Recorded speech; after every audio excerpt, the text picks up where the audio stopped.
Unit 3 review prep is here. Let's get ready for your test. Write the letter for the correct answer in the blank at the right of each question. So let's take a look at number 1 first. And number 1 says, which relation is a function?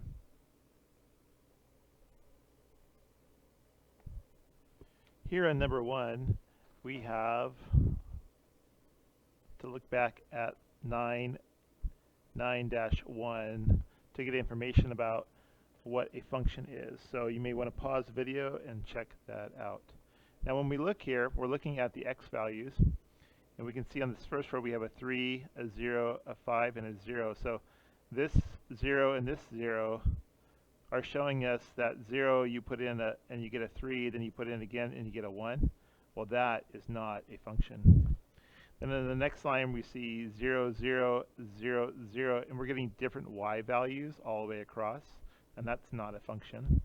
And then C, we're getting -1 and a -1 here, and you can see again we get a 0 one time and then we put it back in the same function and we get a 4. So that's not a function as well.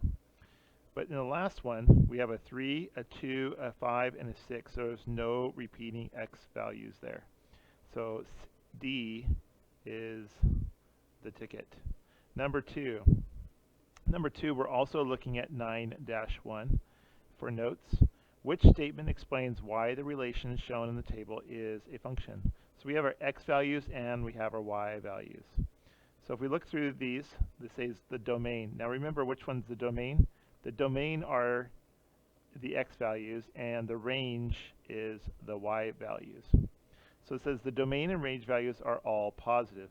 Now that doesn't make a difference. They can be negatives, so that's no good. And G, each domain value is less than each range value. Well, that doesn't matter either. It can be the other way around, and that would be just fine.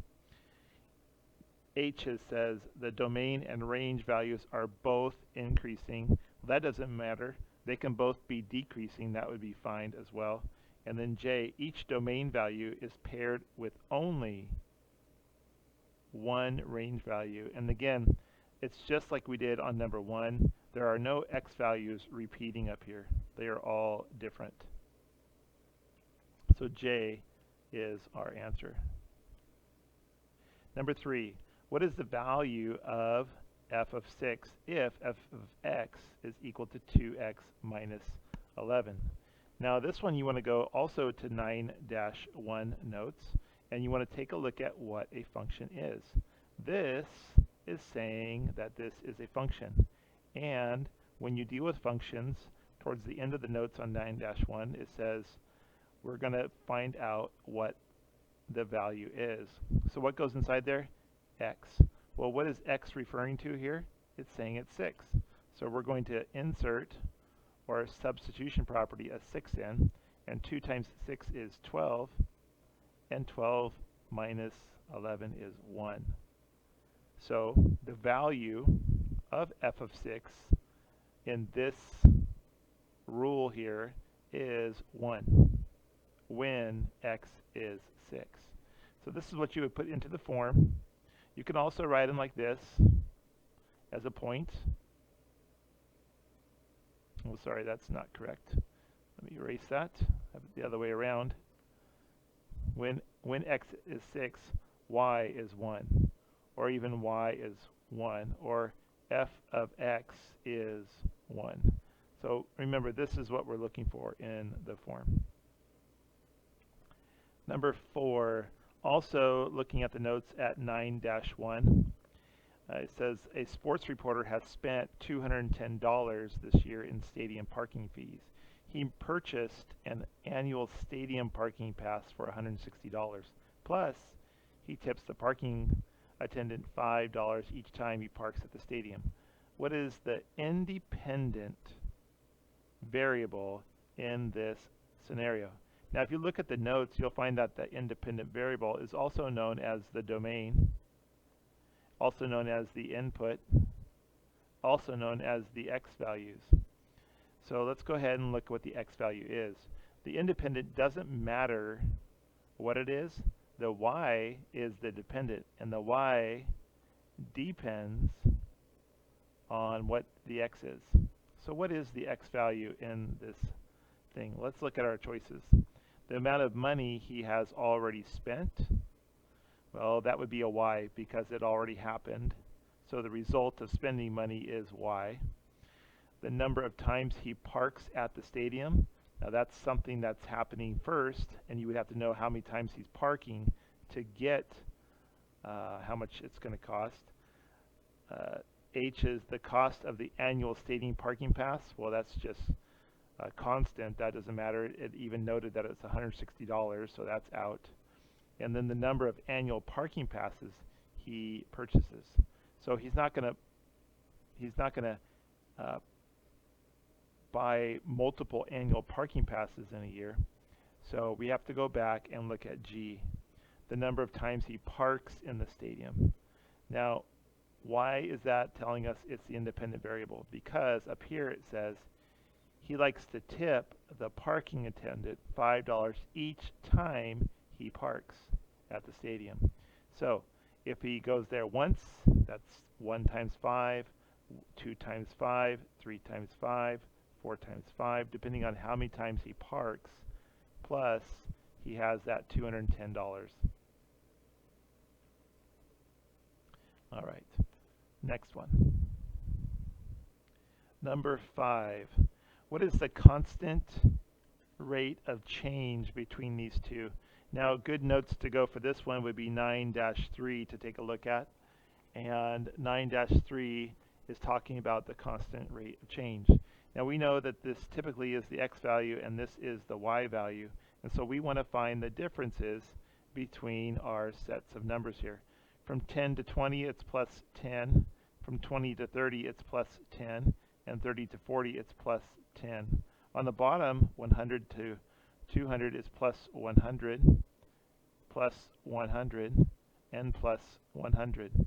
Now you can take any of these and you can divide them. So we'll take this first one and we'll do 100, the change in y divided by the change in x.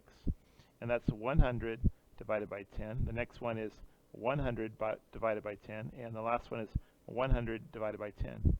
Now when we do all of these, we know that it's going to give you the same answer. It's going to be 10 across all expressions. So since they are 10 all the way, the rate of change is not changing, and it is constant. So you have to check them all just like that. So the constant rate of change is 10. Oops, try that again. 10. Number 6. A great piece of notes to go here would be 9-5. Write an equation in slope-intercept form. That represents the line graph below. Now we know that slope-intercept form from the notes is y equals mx plus b. Now we know that the m stands for slope and the b stands for the y-intercept. So that's what we need. The easiest one to find on this one is the y-intercept. It's where the line crosses the y-axis, and you can see it's crossing right here at 1. So b is 1. We know that. Now we need the m. The m is the slope, and back in these notes, 9-5, it talks about how to find the slope. Also, you can find how to find the slope in 9-3. Towards the end, it also explains it. So 9-5 would probably be the one to look at. So you want 2 points at intersections. And you can see that we have a nice one here at the y-intercept, and we have a very nice one right up here. So we're going to do some counting. It's always the change in y over the change in x. So we're going to go 1, 2, 3. So we went up positive 3. So my change in y is 3. That's my rise, also known as rise, over the run. So now I'm going to run to the right, which is positive 1, 2. So I put my 3 on top and my 2 on the bottom. And that is my slope, 3 seconds.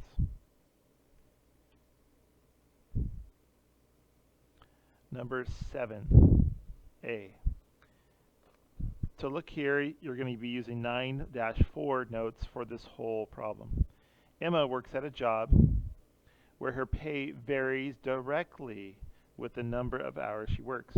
Emma works 7.5 hours and earns $228.75.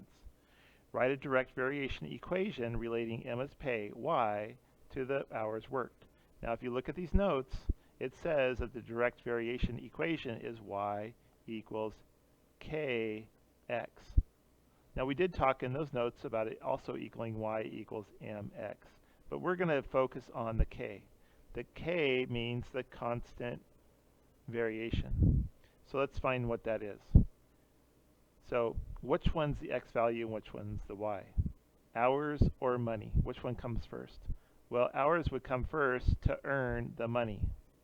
So let's go ahead and take our Y and divide it by our X. So $228.75 divided by 7.5 hours. When you divide those, you're going to get 30.5. Now what is this? This is actually the K value. Remember Y divided by X equals K in the notes? So we put this right there. Y equals 30.5x. That is the equation that we're looking for. Now, what's missing? The B. But direct variation doesn't have a B. It's plus 0 and we just leave it off. Now let's use this to answer 7b. How much would Emma make if she worked 35 hours? Remember, this is an X. So let's use substitution and put 35 right there. We'll multiply those together and we find out that Y is equal to 1,067.5. We need to make that into money, so we're going to add a little penny spot right there.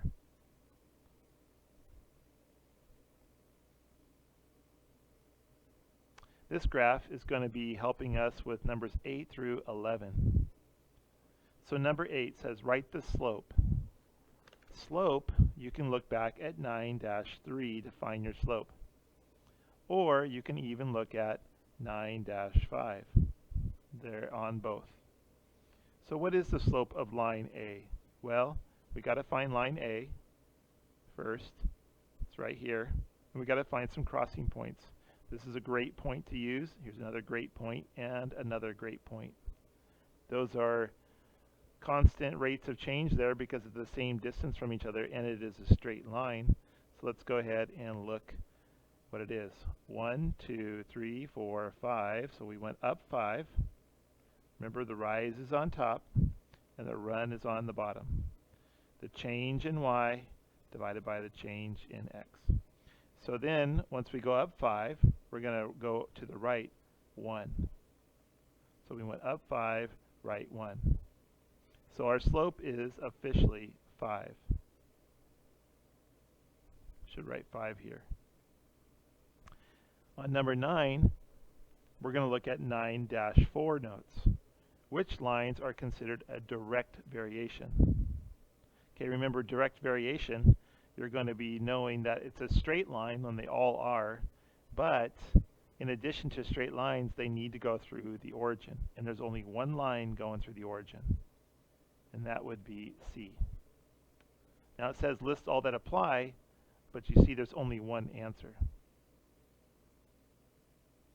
Number 10, we'll be using 9-6 from the notes. Which two lines have no solutions? So it even gives you a hint here. There are two sets. So no solutions from 9-6 means that you have a graph and you have a line that has the same exact slope, but they never cross. So remember, same slope, and they do not ever cross. It doesn't matter about their b's, it's just that the same slopes are the same. So you would see that again in 9-6, knowing how to determine what a no solution is, what infinite solutions are, and also what one solutions are. So make sure you know the difference between all three of these. So let's find some lines that never cross. Now, there's only one crossing here, but you got to look more careful because you have to have the same slopes. So we know that A has a slope of 5. And D looks an awful lot like it. So let's look at D. Here's a crossing point, and a crossing point. So we go up 1, 2, 3, 4, 5, and over 1, and look at that. That has a slope of 5. So it looks like A and D are matches. They will never cross because they do have the same slope. So A and D is one pair. Let's see if there's another. We can look at C here. We have a point crossing here and here. So that's up 1, up 2, and over 1.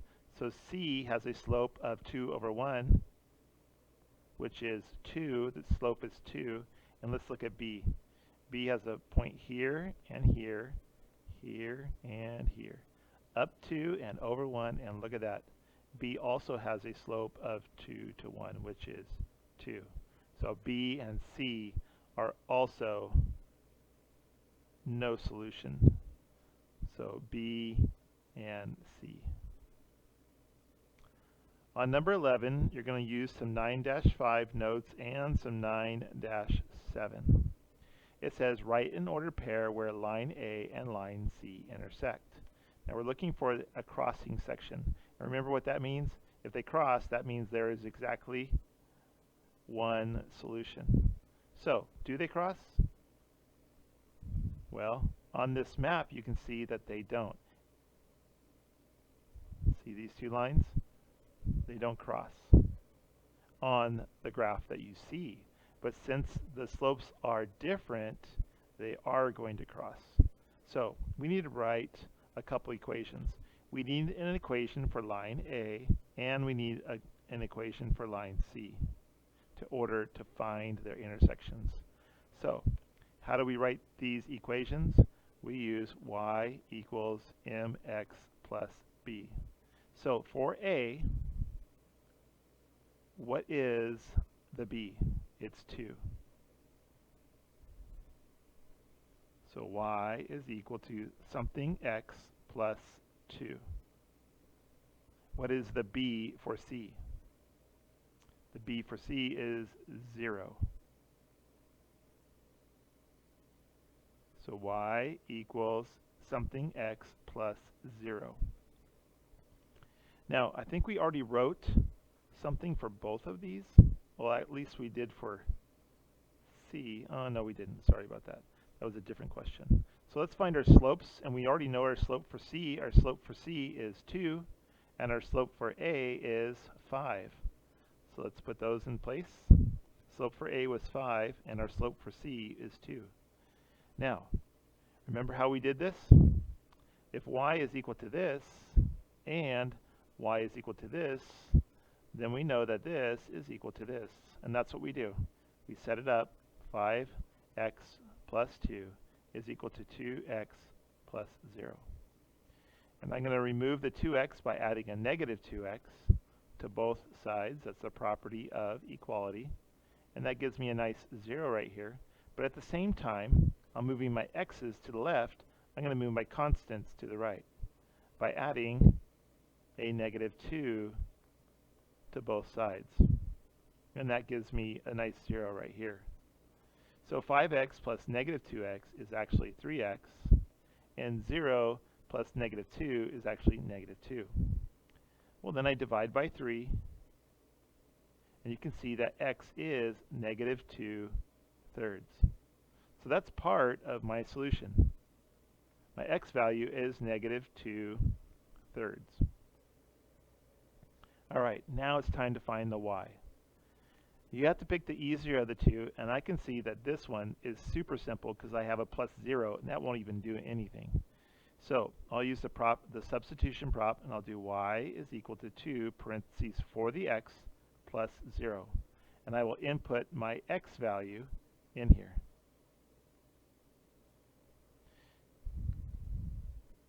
Now I'll multiply straight across here. 2 times negative 2 is negative 4, and 1 times 3 is 3.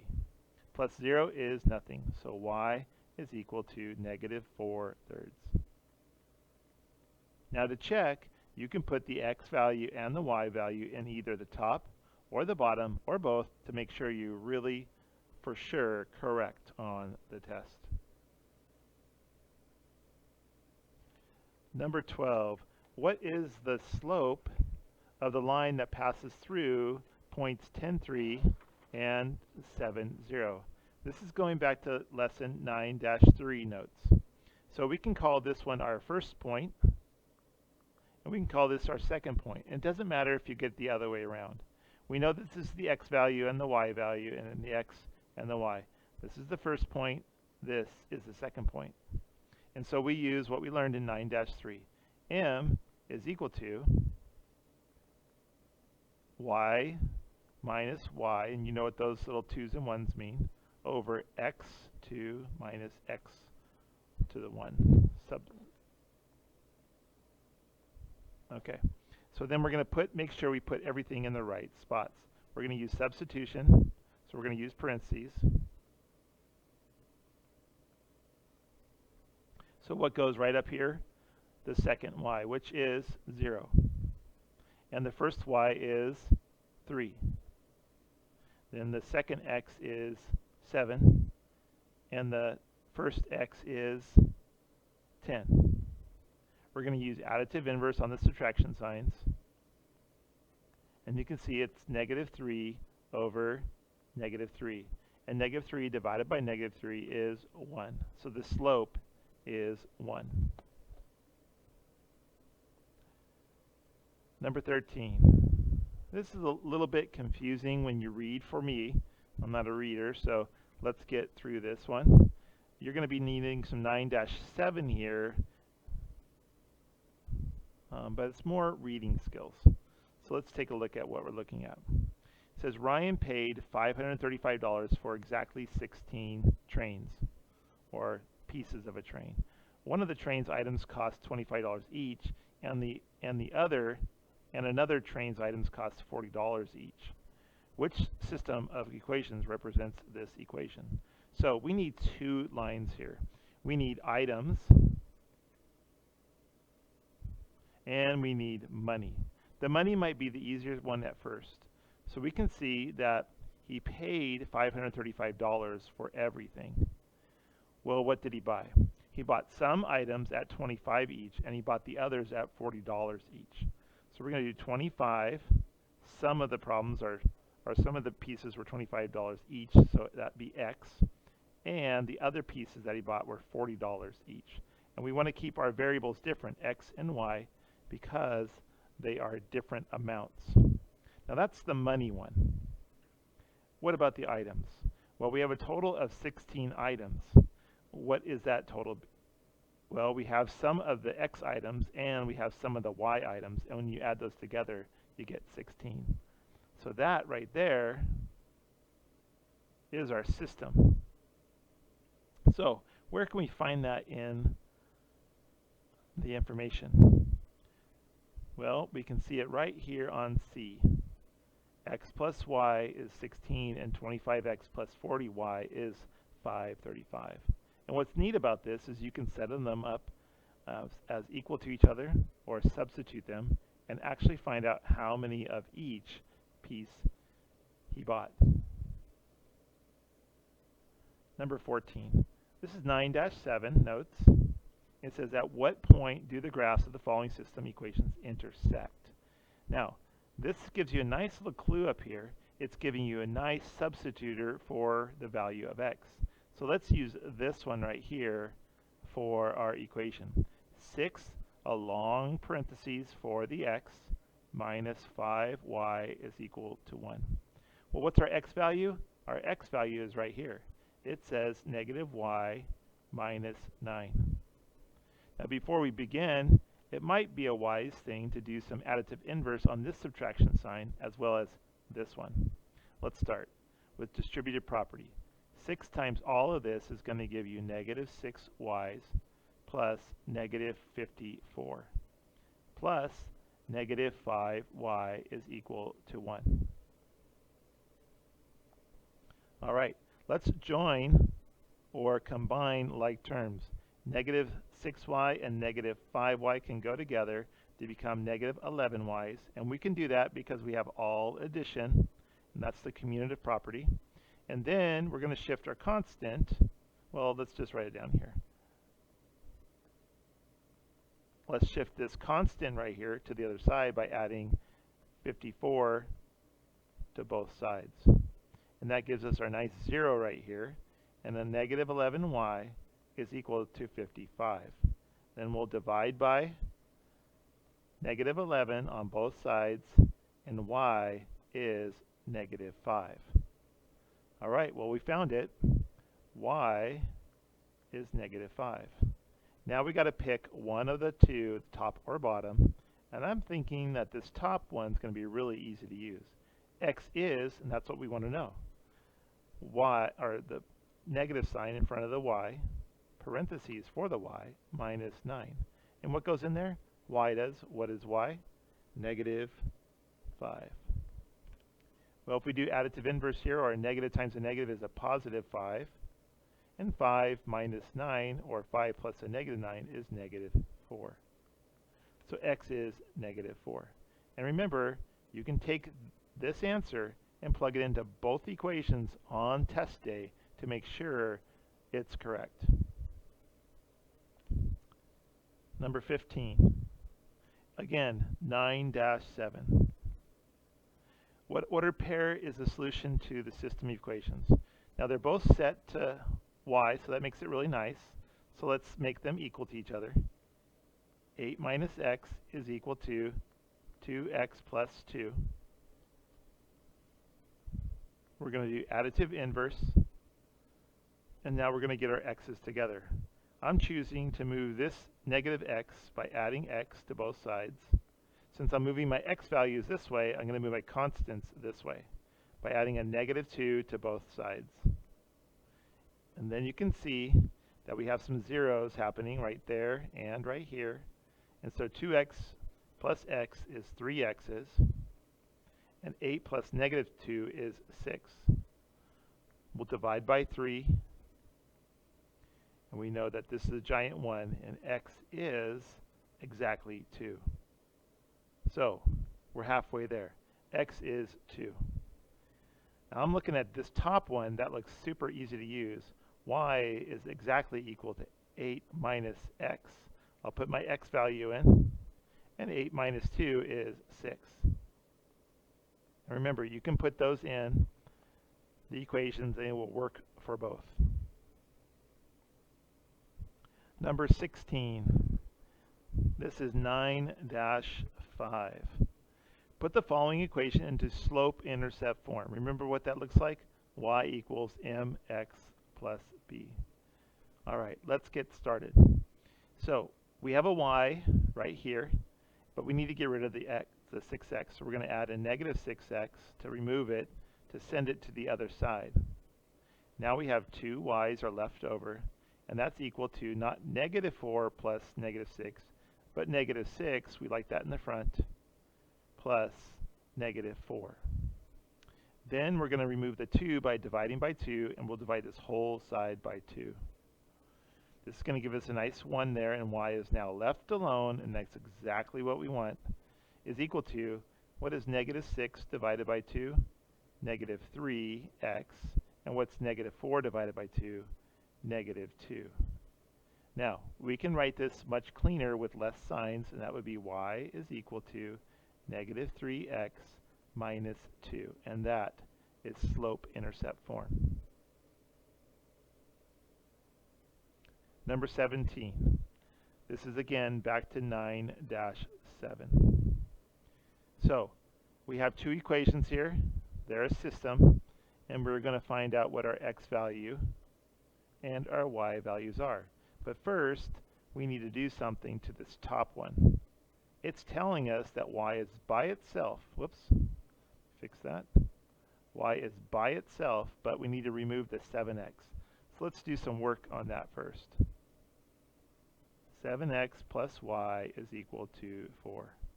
We need to remove the 7x by adding a negative 7x to both sides.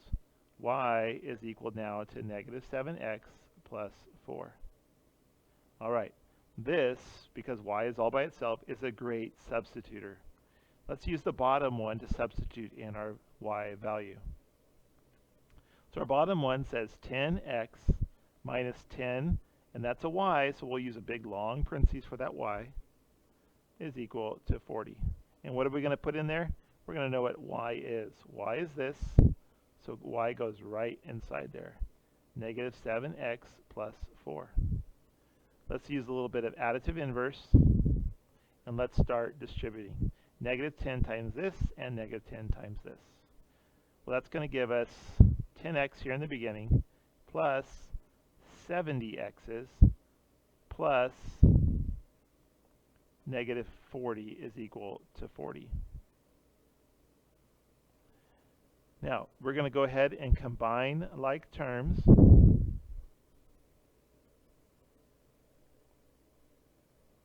And these are like terms here, 10x and 70x. That's going to give us 80x's plus negative 40 is equal to 40. We want to send this constant to the other side by adding 40. And you can see we have 80x is equal to 80.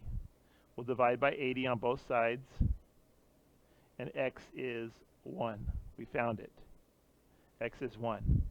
Now we need to choose one of the problems to plug it in.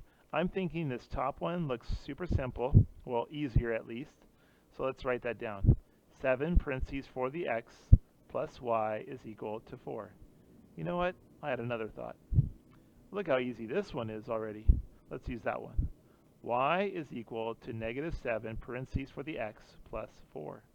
We're going to put a 1 inside here, and negative 7 times 1 is negative 7, and negative 7 plus 4 is negative 3.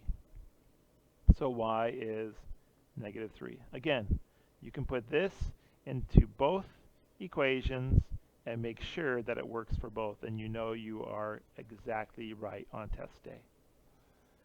And number 18, determine if the following system of the equation is no solutions, infinite solutions, or one solution. So let's go ahead and start. It's not quite ready, so let's do some manipulation here. Let's keep y here and remove the x. X plus y is equal to negative 8.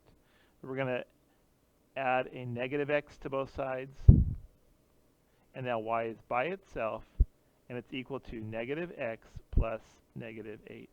Okay, that's a great substitutor right there. So let's use the bottom one now and fill them in. That is 2x plus 2, there's your y, so use your long parentheses, is equal to negative 16. Let's substitute in y. We found negative x plus negative 8 is y. So negative x plus negative 8 is y. So we'll distribute these.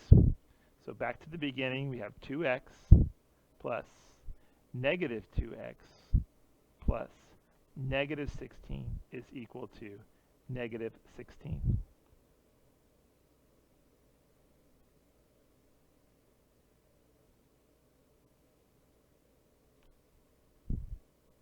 All right, let's combine our like terms.